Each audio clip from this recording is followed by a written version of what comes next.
Live from WFAA, this is Good Morning Texas.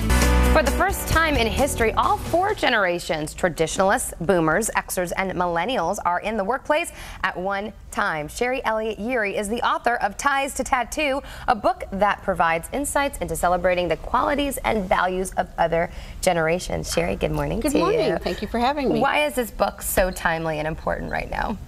For the first time, we are seeing four different generations in the workforce, and I like to call it collaboration versus collision. And we see the younger force putting up their cell phones, and I just did a speech the other day saying, you can't text your way through a job interview. And so it makes a really big difference. Baby boomers, which are in their 40s and 50s, and traditionalists 65 and up, they're not leaving the workforce as quickly, because I always say our 401k is now a 201k, and healthcare has gotten so expensive that the younger generations are competing for jobs at Starbucks with people in their 40s and 50s. Yeah, okay. So it is really relevant right now, because as the labor force starts to change, someone in their 20s, which I call my tattoo generation, has to learn to communicate with someone in their 60s. And there's such a spread in technology. Who do you ask for to help you with your phone or your TV? Yeah, my 17-year-old niece. Exactly, exactly. So that's the difference in even what we bring into the business. Okay, so how do we learn to begin to successfully interact in the workplace when you have those different generations? What does every generation need to be mindful of?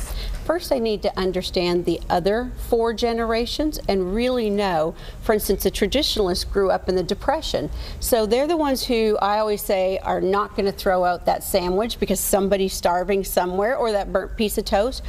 Well, the difference is maybe someone in the Gen X or millennial, they want an iPad, iPhone, and so there's two different mentalities at work. Our younger workforce, they want to have flexibility in their work.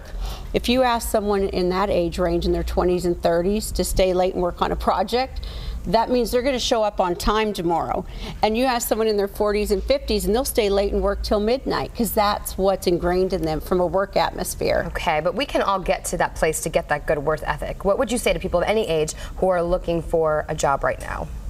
Set yourself apart, know your brand, feel confident about who you are and what you offer to the company, and walk in knowing that and showing them the value. Do your research, find a mentor, and mentoring programs are really important so that you have the competitive edge. Volunteer to gain that experience you've never had before. Get something on the resume. Yeah, volunteering is a big deal that people overlook, because that gets you not only out in the community and networking, but gives you that self-confidence and kind of builds your brand of what you're passionate about too. Absolutely. And one of my companies, I hire a lot of out-of-work HR professionals because they still have a lot of skill sets, but they want the flexibility to take care of their parents now as they're aging, and perhaps still their children.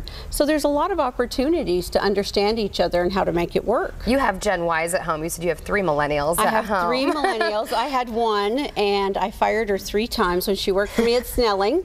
And I was over 55,000 people, and for some reason this 16-year-old daughter of mine at the time could not get that you don't text message 4,000 times a month and you don't fall asleep because you're bored. But that's what really got me interested in writing about the generations, because there had to be something new and different. So maybe this would be a good gift for the college grad. Maybe they should be graduating with this book in hand to kind of see what the world that they're going to integrate into is. Exactly. Okay, well, Sherri, good advice. Thanks for being here today. And you can go to tiesandtattoos.com for more information. And for now, we'll send it over to you, Rob.